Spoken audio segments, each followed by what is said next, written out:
नमस्कार, मेरा नाम है सुमित सिंह मेहता। आज का हमारा टॉपिक है time period of simple pendulum by energy consideration. ठीक है, तो पिछले वाले लेक्चर में भी हमने सिंपल पेंडुलम के टाइम पीरियड को फाइंड किया था, लेकिन वहां पर हमने क्या किया था, हमने फोर्स को वहां पर डिफाइन किया था, उस पेंडुलम में लगने वाले फोर्स को डिफाइन किया था और उसकी हेल्प से हमने उस पेंडुलम की इक्वेशन ऑफ मोशन निकाली थी। उसके बाद हमने क्या निकाल दिया था, उसका टाइम पीरियड निकाल दिया था। लेकिन आज हम उस पेंडुलम की एनर्जी की हेल्प से उसका टाइम पीरियड निकालने की कोशिश करेंगे। ओके, हम जानते हैं पेंडुलम क्या होता है कि जब भी हम किसी मासलेस स्ट्रिंग से बॉब को लटकाते हैं किसी फिक्स सरफेस से, तो उस सिस्टम को हम क्या बोल देते हैं, पेंडुलम बोल देते हैं या फिर सिंपल पेंडुलम बोल देते हैं। ठीक है, ये हमने पिछले वाले लेक्चर में डिस्कस किया हुआ है ना। मैं अज्यूम कर लेता हूं कि आज हमारे पास क्या है, उसी टाइप का एक पेंडुलम है, लेकिन मैं यहाँ छोटा सा चेंज कर रहा हूं। जहां मैंने पिछले वाले लेक्चर में स्ट्रिंग ली थी, आज मैं क्या ले रहा हूं, एक रॉड ले रहा हूं। ठीक है, तो उस रॉड से थोड़ा यहाँ पर एक करेक्शन भी हम करेंगे या फिर एक स्टेप फर्दर हम आगे जाएंगे, इसलिए मैं यहाँ पर क्या ले रहा हूँ, एक रॉड ले रहा हूँ। जहाँ स्ट्रिंग थी उसके जगह पे क्या ले रहा हूँ, एक रॉड ले रहा हूँ। तो अज्यूम कर लिया हमने, मेरे पास क्या है, कोई यहाँ पर एक फिक्स सरफेस है, उस फिक्स सरफेस से मैंने क्या लटका रखी है, एक रॉड लटका रखी है और उस रॉड में क्या लटका रखा है, मैंने एक मास m लटका रखा है या फिर एक हैवी पॉइंट मास लटका रखा है। ठीक है, तो मैं रॉड को इस स्केल की हेल्प से बना लूंगा। ओके, तो कुछ इस तरीके का मुझे यहाँ पर दिख रहा है। तो ये क्या है, मेरे पास एक रॉड है और यहाँ पर, और मैं अज्यूम कर लेता हूँ कि इस रॉड का कुछ मास है फिलहाल। ओके, जैसे पिछले वाले लेक्चर में हमने स्ट्रिंग का मास 0 अज्यूम किया था ना, स्ट्रिंग का कोई मास नहीं था, लेकिन मैं यहाँ पर अज्यूम कर रहा हूँ कि जो रॉड है मेरे पास, इस रॉड का क्या है, कुछ मास है। मैंने अज्यूम कर लिया इसका मास कितना है, m है, और इस रॉड की जो लेंथ है वो कितनी है, l है। यहाँ से यहाँ तक की जो लेंथ है वो कितनी है, हमारे पास l है। Late us say this is small l। Okay, अब मैं क्या कर रहा हूँ, इस रॉड के एक एंड में यानी फिर नीचे वाले एंड में क्या लटका दे रहा हूँ, एक मास लटका दे रहा हूँ, और ये क्या है, मेरे पास पॉइंट मास है। Late us say this mass is capital M and mass of this rod is small m। Okay, now यहाँ पर दो केस में स्टडी करूंगा। पहला केस तो क्या होगा, मेरे पास जो पहला केस होगा वो होगा जो मास ऑफ रॉड है वो less then mass of this mass. ठीक है, इस मास से क्या है, जो ये मास ऑफ रॉड है वो क्या है, बहुत छोटा है। पहला केस तो ये होगा। और दूसरा केस क्या होगा कि जो मास ऑफ रॉड है वो कंपेरेबल है किसके, जो हमारे पास यहाँ पर मास है, ये जो मास है इसके क्या है, कंपेरेबल है, लगभग इक्वल टू किसके बराबर है, कैपिटल M के बराबर है। तो दो केस में यहाँ पर स्टडी करूंगा और दोनों केस में टाइम पीरियड फाइंड करूंगा। अब देखो सॉरी, पहला वाला केस देखो। पहले वाले केस में क्या है, जो मास ऑफ रॉड है वो लेस देन क्या है, इस मास से क्या है, बहुत ही छोटा है। तो यहाँ पर जो रॉड है मैं इसको कैसा अज्यूम कर सकता हूँ, पहले वाले केस में एक स्ट्रिंग की तरह अज्यूम कर सकता हूँ या फिर इस रॉड के मास को मैं नेग्लेक्ट कर सकता हूँ। तो जो पहला वाला केस हुआ वो जो हमने कल वाला केस पढ़ा था जिसमें हमारे पास क्या था, एक स्ट्रिंग लटकाई थी, उसी के जैसा हुआ। ठीक, लेकिन हमको निकालना किसकी हेल्प से, इसका टाइम पीरियड एनर्जी कंसिडरेशन की हेल्प से फाइंड करना है। तो फर्स्ट केस की बात करते हैं। फर्स्ट केस में क्या हो जाएगा हमारे पास, जो हमारे पास केस फर्स्ट क्या है कि जो मास है या फिर जो मास ऑफ रॉड है वो क्या है, हमारे पास लेस देन क्या है, मास ऑफ बॉब है, यानी जो नीचे लटका रखा है इसके मास से क्या है, बहुत छोटा है। इसको मैं क्या बोल सकता हूं, इसको क्या बोल सकता हूं मैं, नेग्लेक्ट मास ऑफ रॉड। हम क्या कर सकते हैं, neglecting mass of rod, mass of rod. तो इस केस में क्या करूंगा मैं, जो मास रॉड का मास है उसे क्या कर दूंगा, नेग्लेक्ट करूंगा। अब मुझे क्या कराने हैं, ऑसिलेशन कराने हैं। इनिशियली कहां पर है, अपनी मीन पोजीशन पर है। अभी इस पर नेट फोर्स कितना है, 0 है ना। अब यहां पर हम फोर्स की बात नहीं करेंगे, हम किसकी बात करेंगे, एनर्जी की बात करेंगे ना। मुझे अगर इसको ऑसिलेट कराना है तो मुझे क्या करना पड़ेगा, इसको अपनी पोजीशन से डिस्प्लेस करना पड़ेगा। ओके, और डिस्प्लेस करने के लिए वर्क करना पड़ेगा, मुझे वर्क करना पड़ेगा और मैं इसको यहां से कहां ले जाऊंगा, कुछ डिस्प्लेस करूंगा। मैंने अज्यूम कर लिया कि मैंने इसको यहां से डिस्प्लेस किया और डिस्प्लेस करके कहां ले गया, मैं इसको इस पोजीशन पे ले गया। ठीक है, मैंने अज्यूम कर लिया, अगर मैं इस पोजीशन को क्या अज्यूम कर लूं, ए अज्यूम कर लूं, ये ए है और इसको मैं ओ बोल दूं, तो इसमें क्या बोल सकता हूं, इस पोजीशन को लेट अस से मैं कहां ले गया, इसको इस बी पॉइंट पे ले गया। कहां ले गया, ये पॉइंट कौन सा है, बी पॉइंट है। ओके, ना मुझे क्या करना पड़ेगा, वर्क करना पड़ेगा और इस मास को यहां से यहां ले जाने में जितना वर्क किया होगा वही किसके बराबर होगा, पोटेंशियल एनर्जी के बराबर होगा, इस मास की इस पॉइंट बी पर। तो इस मास को मैंने यहां से उठाया और कहां ले गया, मैं इस पॉइंट बी पर ले गया। ओके, कुछ इस तरीके से। ओके, नाउ तो रॉड भी क्या होगी, यहां से शिफ्ट होगी। तो रॉड को हम किस तरीके से दिखा देंगे, ओके मैं रॉड बना देता हूं यहां पर। अब तो जैसे ही मास शिफ्ट होगा वैसे ये रॉड भी इसके साथ शिफ्ट होगी और मैं अज्यूम कर लेता हूं कि इस रॉड ने अपनी इनिशियल पोजीशन से अल्फा एंगल बनाया। जैसे पिछले वाले केस में, पिछले वाले लेक्चर में जो स्ट्रिंग ने एंगल बनाया था वो कौन बना रही है, अभी ये रॉड बना रही है। ओके, इस रॉड ने मैंने कितना एंगल बनाया जूम कर लिया, अल्फा एंगल बनाया। कहाँ से? अपनी इनिशियल पोजीशन से। ये जो एंगल है वो कितना है? अल्फा है। लेकिन इसकी लेंथ में कोई चेंज नहीं आया, जितनी लेंथ यहाँ एल थी उतनी ही लेंथ यहाँ भी कितनी होगी? एल होगी। ना यहाँ से यहाँ लेने में क्या करना पड़ा? वर्क करना पड़ा, और वो वर्क किसके बराबर होगा, या फिर जो वर्क होगा वो किसके बराबर होगा? इस पॉइंट बी पर जो पोटेंशियल एनर्जी होगा उसके बराबर होगा। ठीक है। नाउ अब देखो पोटेंशियल एनर्जी कैसे फाइंड करेंगे इसकी। नाउ अगर ये क्या है, इसकी ओरिजिन पोजीशन है, ओरिजिनल पोजीशन है, और अब जैसे मैं इसको यहाँ से यहाँ ले जाऊंगा तो मैं किसके अगेंस्ट वर्क कर रहा हूँ? ग्रेविटी के अगेंस्ट वर्क कर रहा हूँ। तो यहाँ पर यहाँ से यहाँ ले जाने में जो स्टोर पोटेंशियल एनर्जी होगी वो किसके बराबर होगी? ग्रेविटेशनल पोटेंशियल एनर्जी के बराबर होगी। अब मैं अगर ये निकाल दूं यहाँ से कि ये मास इस पॉइंट ए से वर्टिकल डायरेक्शन में कितना डिस्प्लेस हुआ है, क्या निकाल दूं कि जो पॉइंट ये मास m है इस a से वर्टिकल डायरेक्शन में कितना डिस्प्लेस हो रखा है, तो मैं क्या निकाल दूंगा वहां से? Potential energy of this mass m निकाल दूंगा। देखो कैसे निकालेंगे। ओके, तो यहां से कहां गया? ये इधर गया। और अगर मैं इसको क्या निकालूं? वर्टिकल डिस्प्लेसमेंट निकालूं, तो इस पॉइंट b से इस लेंथ में या फिर इस OA में क्या खींच दूंगा? एक परपेंडिकुलर खींच दूंगा। तो कैसे आएगा परपेंडिकुलर? कुछ इस तरीके से आ जाएगा। ये क्या आ गया? इस पर परपेंडिकुलर आ गया। मैंने अज्यूम कर लिया। अब ये क्या हो गया? इसका, इस मास का वर्टिकल डिस्प्लेसमेंट हो गया। तो late us say this vertical displacement is h। जो ये वर्टिकल डिस्प्लेसमेंट है वो कितना है हमारे पास? स्मॉल h है। अगर ये स्मॉल h है तो अगर मैं इसको क्या पॉइंट बोल दूं? इसको c पॉइंट बोल दूं। ठीक है। तो यहाँ से c से लेकर o तक ये कितना हो जाएगा हमारे पास? बताइए। ये पूरा यहाँ से यहाँ l है, तो यहाँ से यहाँ कितना हो जाएगा? ये l माइनस h हो जाएगा। तो ये क्या है मेरे पास? l माइनस h बचा। ये क्या बचा? यहाँ से यहाँ तक l माइनस h बचा। अब यहाँ पर इसने कितना डिस्प्लेस हुआ? ये h डिस्प्लेस हुआ। तो इस h डिस्प्लेस करने में जितना वर्क किया गया वो किसके बराबर होगा? इस पॉइंट B में पोटेंशियल एनर्जी के बराबर होगा। तो अगर मैं क्या निकालूं यहाँ से? Potential energy of mass m, potential energy of mass m, capital M कितना हो जाएगा? इज इक्वल टू किसके बराबर होता है? m जी h यानी वर्टिकल डिस्प्लेसमेंट कितना है? h के बराबर है या फिर AC के बराबर है। तो यहाँ क्या आ जाएगा मेरे पास? h आ जाएगा। नाउ अब इस h क्या कर रहा है? वेरी कर रहा है किसके साथ? जैसे जैसे क्या कर रहा है? ये ऑसिलेशन कर रहा है। तो h की वैल्यू निकाल देंगे। कैसे निकालेंगे? नाउ किस में देखते हैं? इस ट्रायंगल में देखते हैं। किस ट्रायंगल में? In triangle OCB। किस ट्रायंगल में देखते हैं? ट्रायंगल OCB में देखो। In triangle OCB। अब OCB कैसा ट्रायंगल है? Right angle triangle. तो यहाँ से क्या निकाल दूंगा मैं? cos थीटा निकाल दूंगा। क्या निकाल दूंगा? cos थीटा यानी cos alpha is equal to क्या होता है हमारे पास? बेस अपॉन हाइपोटेनस होता है। बेस कितना है इसका? OC है। OC यानी क्या है मेरे पास? L माइनस h है। और हाइपोटेनस कितना है? यहाँ से लेकर इस B पॉइंट तक, यानी किसकी वैल्यू है? ये L, यानी ये O से लेकर B तक क्या है मेरे पास? L है। तो कितना आ जाएगा? cos alpha is equal to L minus h divided by L आ गया। इसको अगर मैं फर्दर सॉल्व करूंगा तो यहाँ से क्या आएगा मेरे पास? L minus h is equal to L into cos alpha. Okay, now इस h इक्वल टू निकालना है हमको। तो h इक्वल टू कितना हो जाएगा बताइए? तो h इक्वल टू आ गया मेरे पास कितना? L माइनस, इधर इसको यहाँ से इधर ले गए, फिर ये माइनस आया तो कितना हो गया? L minus L cos alpha हो गया। और थोड़ा सा और सॉल्व करूंगा तो h equal to L into 1 minus cos alpha हो गया। Now from since we know from trigonometry 1 minus cos alpha is equal to क्या होता है हमारे पास? 2 साइन स्क्वायर अल्फा बाई 2 होता है। ये वैल्यू यहाँ से उठा कहाँ पुट कर दो? इधर पुट कर दो। तो यहाँ से h इक्वल टू कितना आ गया मेरे पास? L इंटू या फिर इसको पहले ऊपर पुट कर देते हैं। ठीक है, putting h say it is some equation number 1। तो putting h in equation number 1। Now equation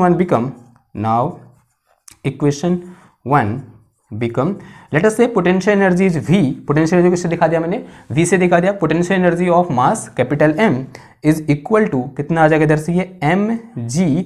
h की जो क्या लिख दूंगा? ये पूरा टर्म क्या है मेरे पास? L into 1 minus cos alpha आ गया। नाउ ये 1 minus cos alpha is equal to 2 sine square alpha by 2। तो कितना आ जाएगा? देखो ये mgl इंटू 2 इधर लिख दिया मैंने, और यहाँ कितना आ गया मेरे पास? Sine square alpha by 2। यहाँ इसको क्या लिखता हूँ मैं? v is equal to 2ml into sine alpha by 2 का होल स्क्वायर लिख सकता हूँ।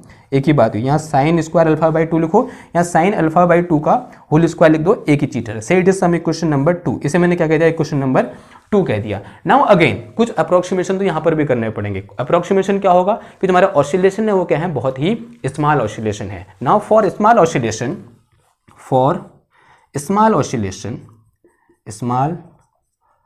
ऑसिलेशन, ठीक है, जो स्मॉल ऑसिलेशन होंगे उनके लिए अल्फा क्या होगा, स्मॉल होगा।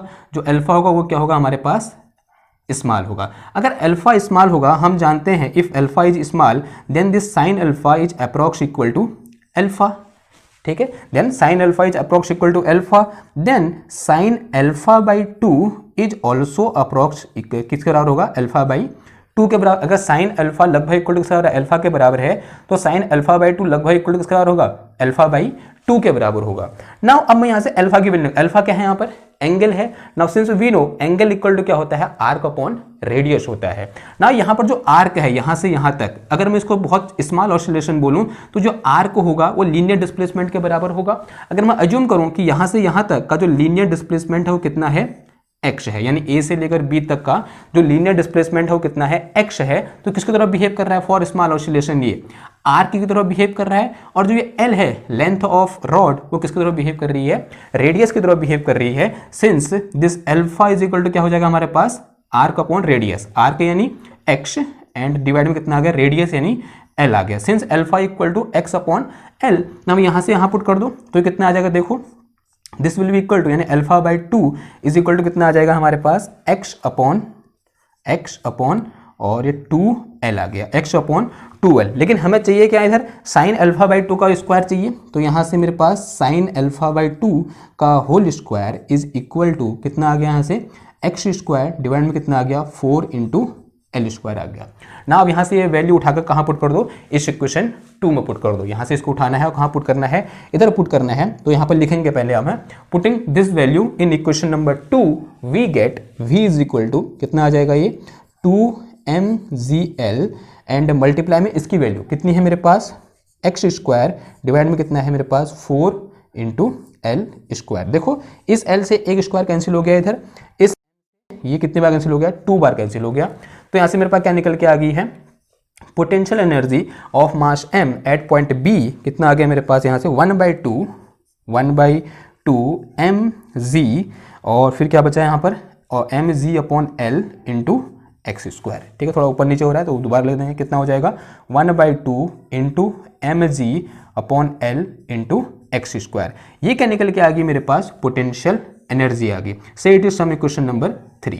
अब क्या निकाल देंगे, काइनेटिक एनर्जी निकाल देंगे, ठीक है। यानी काइनेटिक एनर्जी कब, जब हमने इसको कितना डिस्प्लेस किया है, x डिस्प्लेस किया है, तो x डिस्प्लेस करने में काइनेटिक एनर्जी कितनी हो जाएगी, kinetic energy at point B. Okay, इसे वो नोट कर लो, फिर मिटा रहा हूं मैं इसको। ओके, इसको मिटा दूं। Now for kinetic energy of capital M, तो kinetic energy of capital M equal to कितना हो जाएगा हमारे पास, 1/2 मास यानी कैपिटल M इंटू वेलोसिटी का स्क्वायर। क्या होता है हमारे पास, kinetic energy equal to mass into velocity का स्क्वायर। सिंस वेलोसिटी हमारा डिस्प्लेसमेंट कितना हो रहा है, x डिस्प्लेस हो रहा है। देखो a से b कितना डिस्प्लेस हो रहा है, x डिस्प्लेस हो रहा है, तो वेलोसिटी क्या होता है हमारे पास, rate of change of displacement होता है। तो वेलोसिटी इक्वल टू कितना आ जाएगा हमारे पास यहाँ पर, dx डिवाइडेड बाई dt आ जाएगा। ये वैल्यू यहाँ से उठाकर इधर पुट कर दो तो कितना आ जाएगा, kinetic energy, and let us say kinetic energy represented by t and this t is equal to कितना आ जाएगा, 1/2 and here capital M and multiply velocity का square and dx। Okay sorry, ये कैपिटल M है इधर, ये small m नहीं है, क्या है ये कैपिटल M, ध्यान देना, कैपिटल M। इधर भी क्या है, कैपिटल M, इधर भी क्या है, कैपिटल M, और ये भी क्या है मेरे पास यहाँ कैपिटल M है, ठीक है। ये भी क्या है यहाँ पर, कैपिटल M है, स्मॉल m नहीं है, ध्यान देना, गलत हो गया वो। तो कितना आ जाएगा, देखो kinetic energy of mass m 1/2 m dx divided by dt का स्क्वायर आ गया, ठीक है। Now say it is some equation number 4। अब हम क्या निकाल देंगे, इस सिस्टम की टोटल एनर्जी निकाल देंगे। हम जानते हैं मैकेनिकल सिस्टम की टोटल एनर्जी क्या होता है, काइनेटिक एनर्जी प्लस पोटेंशियल, दोनों को ऐड कर दूंगे, क्या निकल जाएगी हमारे पास, टोटल एनर्जी निकल जाएगी। तो निकालेंगे टोटल एनर्जी, कैसे निकलेगी, टोटल एनर्जी इक्वल टू कितना आ जाएगा, total energy is equal to कितना हो जाएगा, kinetic energy T plus V हो जाएगा। Okay, let us say total energy is represented by capital E is equal T की जो कितना आ जाएगा, 1/2 capital M into D X divided by D T का होल स्क्वायर एंड फिर plus potential energy कितनी है मेरे पास 1/2 capital M into G divided by L into कितना आ गया एक्स स्क्वायर आ गया। ये क्या निकल के आ गई मेरे पास टोटल एनर्जी ऑफ सिस्टम निकल के आ गई। Now since we know for a mechanical system जो टोटल एनर्जी होती है वो क्या होती है कांस्टेंट होती है। और हमने जब सिंपल हार्मोनिक मोशन डिस्कस कर रहे थे, जब उसका इंट्रोडक्शन है उसके बाद एनर्जी ऑफ सिंपल हार्मोनिक हमने एक लेक्चर बना रखा है, जब हमने वो डिस्कस किया तो हमने वहाँ पर देखा था कि जो total energy of simple harmonic oscillator होती है वो क्या होती है कांस्टेंट होती है। तो ये जो एनर्जी होगी कितनी होगी कांस्टेंट होगी, यानी वेरी नहीं करेगी। अगर एनर्जी कांस्टेंट है इसका मतलब क्या हुआ वो टाइम के साथ चेंज नहीं हो रही है। इसका मतलब क्या हुआ then if energy is constant, okay if नहीं एनर्जी कांस्टेंट होती है, इफ नहीं बोलेंगे, ठीक है। Since energy E equal to क्या होता है हमारे पास कांस्टेंट होता है। अगर energy E equal to this energy E equal to constant है इसका मतलब DE divided by DT is equal to कितना हो जाएगा जीरो हो जाएगा। इसका मतलब DE divided by DT is equal to zero. Say it is some equation number, इसे बोल दिया इक्वेशन नंबर 5, इसे बोल दिया मैंने इक्वेशन नंबर 6। तो उसको क्या कर देंगे आप इक्वेशन 5 का डिफरेंशिएट कर दो विद रिस्पेक्ट टू टाइम। करो, आपको आता है डिफरेंशिएशन, करो फिर मैं इसे मिटाता हूँ। Now differentiating equation 5 with respect to T के रिस्पेक्ट में क्या कर दो उसको डिफरेंशिएट कर दो। क्या मिलेगा मुझे यहाँ से देखो DE divided by DT is equal to ये 1/2 कांस्टेंट, कैपिटल M भी कांस्टेंट, और ये कितना आ जाएगा देखो इसका डिफरेंशिएट क्या हो जाएगा देखो 2 into DX divided by DT हो जाएगा। और फिर किसका करेंगे DX डिवाइडेड बाई DT तो कितना आ जाएगा D2x divided by DT square आ जाएगा। फिर यहाँ पर देखो क्या आ जाएगा इधर पे प्लस आ जाएगा और कितना हो जाएगा 1/2 ये M ऐसे रहा और ये G ऐसे रहा और ये L भी ऐसे रहा क्योंकि सब कांस्टेंट है। एक्स स्क्वायर का डिफरेंशिएशन होगा, एक्स स्क्वायर डिफरेंशिएशन कितना 2x, फिर इसका होगा x का होगा कितना आ जाएगा dx डिवाइडेड बाई dt। इस 2 से ये 2 कैंसिल और यहाँ इस 2 से ये 2 कैंसिल हो जाएगा। Now equating this equation with this equation let's set say it is some equation number 7। तो फ्रॉम इक्वेशन 7 एंड 6 तो क्या आ जाएगा हमारा ये किसके बराबर हो जाएगा, ये वाला टर्म 0 के बराबर हो जाएगा। फ्रॉम इक्वेशन 6 एंड 7 हमारे पास क्या है देखो, okay we have m into dx divided by dt into d square x divided by dt square and plus 1/2 mg upon l into dx divided by dt into x is equal to 0। देखो dx divided by dt m constant है, उधर से क्या हो जाएंगे 0 हो जाएंगे, sorry constant नहीं कॉमन है और इधर से क्या हो जाएंगे 0 हो जाएंगे। कॉमन लेंगे फिर इधर भेज देंगे तो कितना हो जाएगा टोटल 0 हो जाएगा। तो क्या बचेगा इधर d2x divided by dt square plus का यहाँ क्या बचा g/l into x is equal to 0।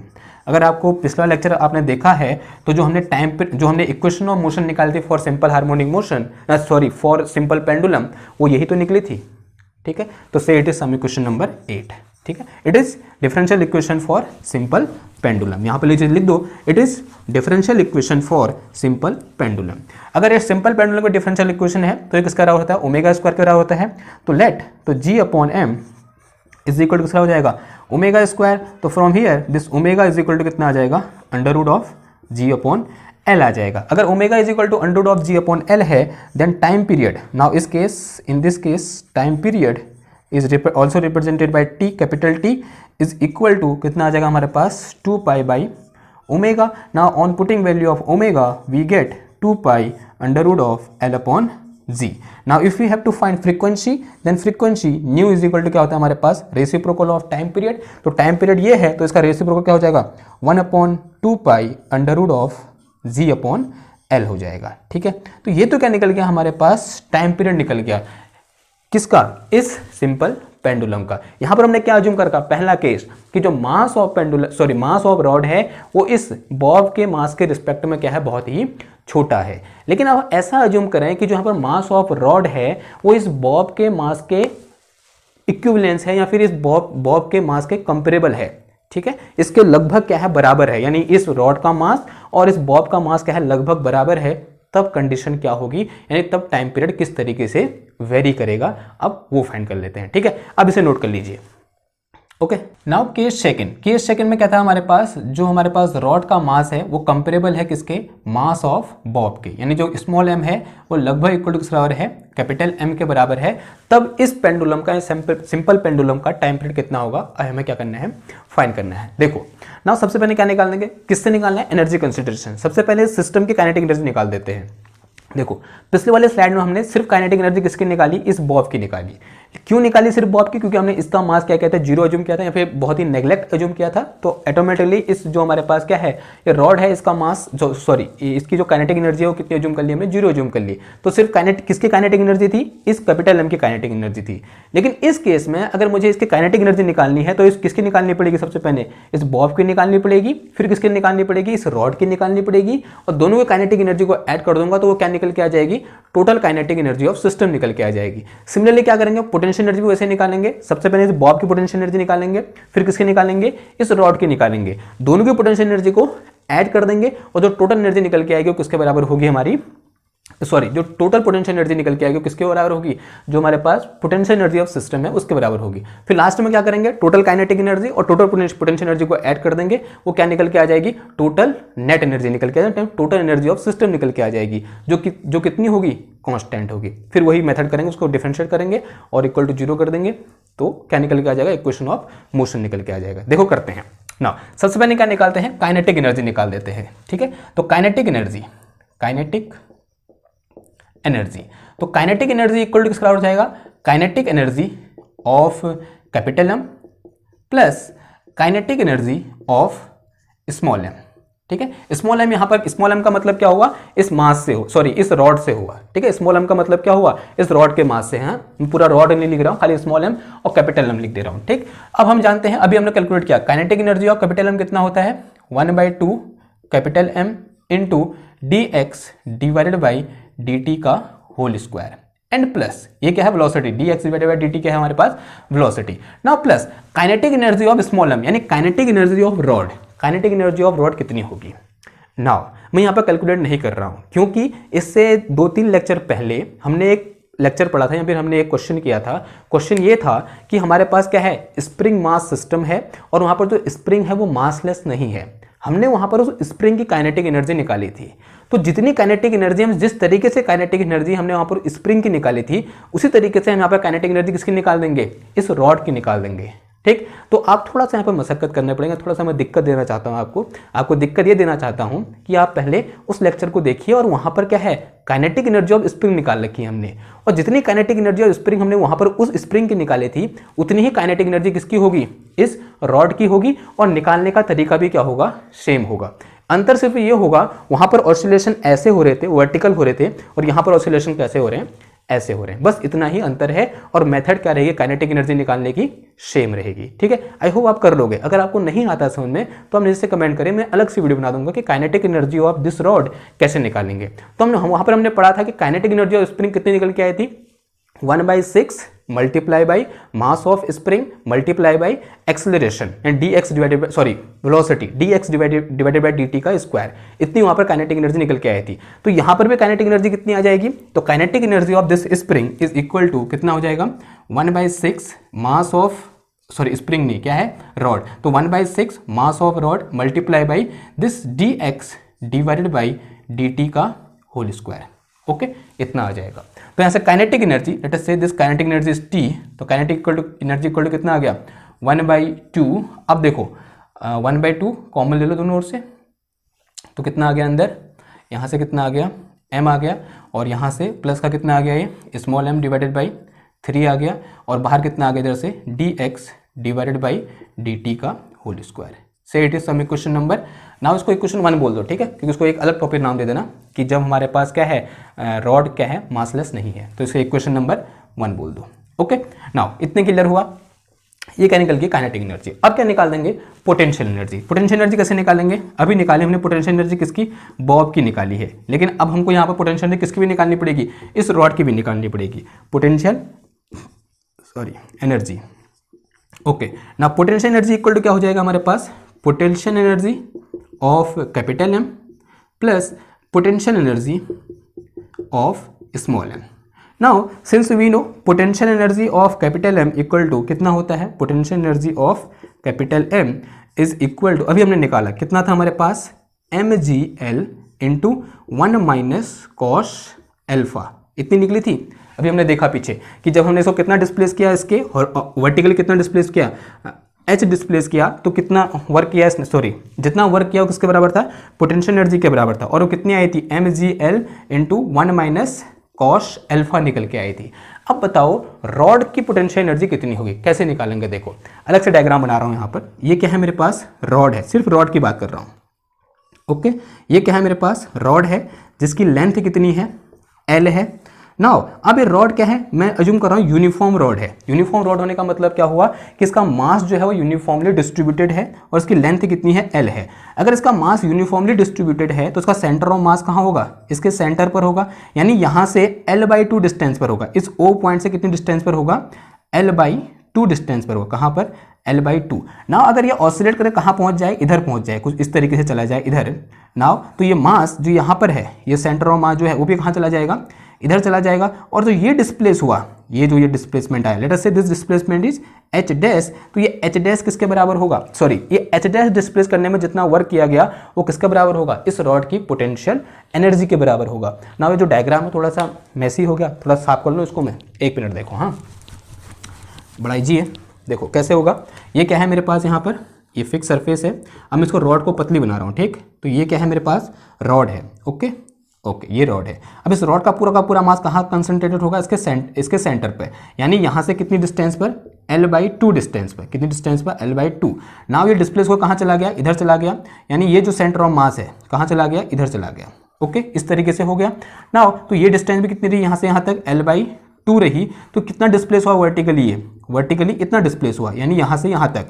अगर इस पॉइंट को मैं O बोलूँ, इसे पॉइंट में A बोलूँ, इसे पॉइंट में B बोलूँ, इसे पॉइंट में C बोलूँ, तो ये जो डिस्टेंस है यानी AC, यानी late us say this is H dash, तो H डैश किसके बराबर होगा, सॉरी H डैश डिस्प्लेस करने में जितना वर्क किया जाएगा वही किसका होगा, पोटेंशियल एनर्जी के बराबर होगा। तो अगर मैं यहाँ से क्या निकालूँ, potential energy of small m, तो किसका हो जाएगा, mgh डैश के बराबर हो जाएगा, ठीक है, किसका हो जाएगा, mgh डैश। अब ये जो एंगल है डिस्प्लेसमेंट कितना हो रहा है, अल्फा हो रहा है, तो फ्रॉम अगेन वही प्रोसेस करेंगे, तो क्या निकालेंगे, कॉस अल्फा निकालोगे यहाँ से पहले, तो कॉस अल्फा इक्वल टू कितना आ जाएगा,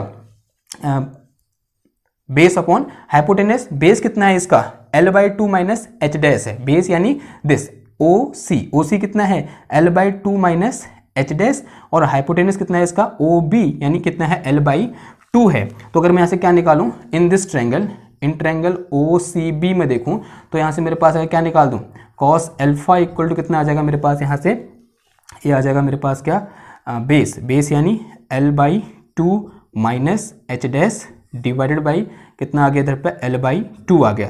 तो यहाँ से एच डैश इक्वल टू कितना आ जाएगा, L/2 into 1 minus cos alpha आ जाएगा। ये वैल्यू उठाकर इधर पुट कर दो, तो यहाँ से कितना आ गया, potential energy of small m is equal to small m g, and यहाँ पर कितना आ गया, L/2 into 1 minus cos alpha निकल के आ गया।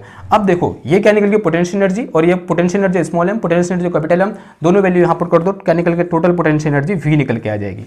Total potential energy v is equal to कितना आ गया मेरे पास, ये क्या आ गया, दिस इज कैपिटल m, हाँ ये बार बार मैं गलत कर दे रहा हूँ, कहीं और देखो तो गलत नहीं हुआ, यहाँ सही लिखा है, ठीक। ये क्या है मेरे पास, कैपिटल M, तो कितना आ गया देखो इधर पर, capital M into G into L into 1 minus cos alpha and plus कितना आ गया इधर पे, ये mg L/2 into 1 minus cos alpha निकल के आ गया, ठीक है।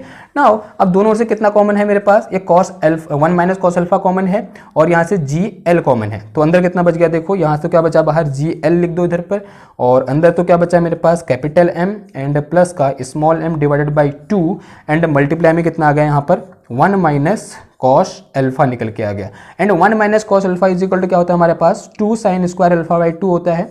अभी थोड़ी देर पहले मैं डिस्कस किया था पिछले वाले स्लाइड में, तो यहाँ से m/2 तो ऐसे ही रहा, और ये कितना आ गया मेरे पास, sine square alpha by 2। Again for small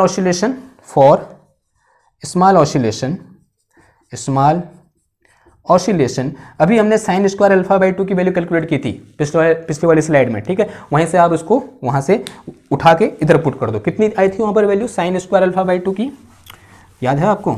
याद नहीं है तो आप पेज पलट सकते हो अपना, या फिर वीडियो पीछे कर सकते हो। तो यहाँ से कितना आ जाएगा देखो, this v is equal to कितना आ गया, G L into capital M plus का small m divided by 2 sine square alpha by 2। Alpha यानी कितना आया था हमारे पास, आर्क अपॉन रेडियस, तो कितना आ गया था ये आर्क, यानी एक्स स्क्वायर डिवाइडेड बाई कितना आया था 4l स्क्वायर, सॉरी यहाँ कितना होता है 2 भी होता है, 1 minus sine square alpha equal to 2 sine square alpha by 2, तो यहाँ 2 आता है, तो यहाँ कितना आ जाएगा 2 आ जाएगा।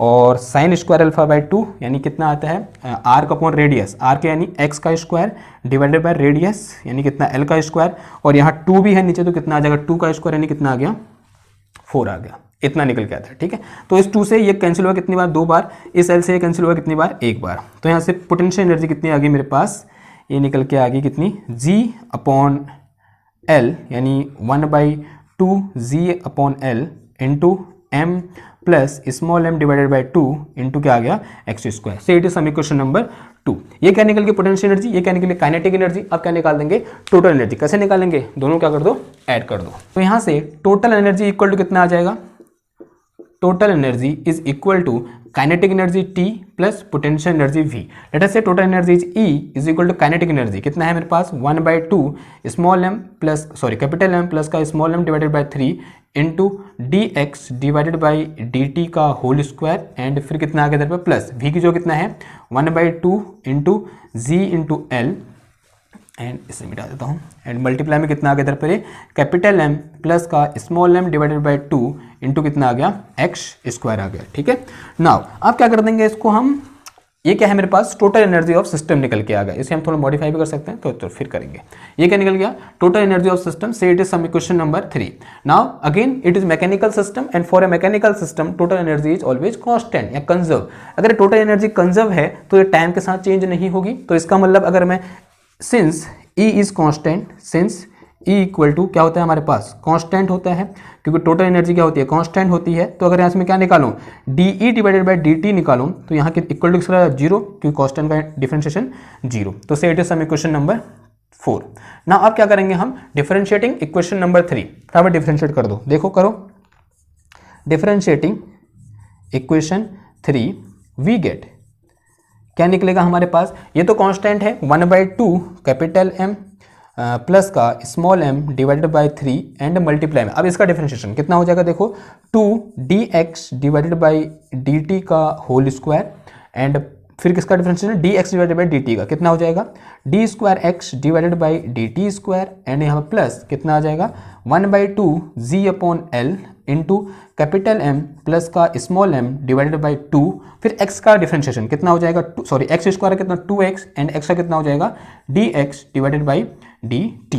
ओके, ये क्या निकल के आया मेरे पास dE divided by dt equal to इतना निकल के आ गया। ओके, ना कुछ टर्म कैंसिल हो रहा है, देखो इस 2 से ये 2 कैंसिल हो जाएगा और ये 2 से ये 2 कैंसिल हो जाएगा। Say it is some equation number 5। Now from equation 4 and 5 ये जो पूरा वैल्यू है किसका बराबर हो जाएगा 0 के बराबर हो जाएगा, क्योंकि देखो इसका लेफ्ट हैंड साइड और इसका लेफ्ट हैंड साइड बराबर है, तो राइट हैंड साइड भी क्या होंगे एक दूसरे के बराबर होंगे। तो this whole term which is on right side is equal to 0। तो now from equation 4 and 5 what we have from equation 4 and 5 okay 4 और 5 को अगर मैं इक्वेट करूंगा तो मुझे क्या मिलेगा देखो यहाँ से तो m इंटू कितना आ गया देखो कैपिटल M प्लस का small m divided by 3 multiply में कितना आ गया हमारे पास यहाँ से d square X divided by dt square. देखो कुछ टर्म कॉमन है, ये कॉमन है बाहर ले लेंगे इसको तो वहाँ से 0 हो जाएगा। ओके स्क्वायर नहीं होगा क्योंकि स्क्वायर का तो क्या होगा डिफरेंशिएट होगा ना, ये 2 नीचे आ गया।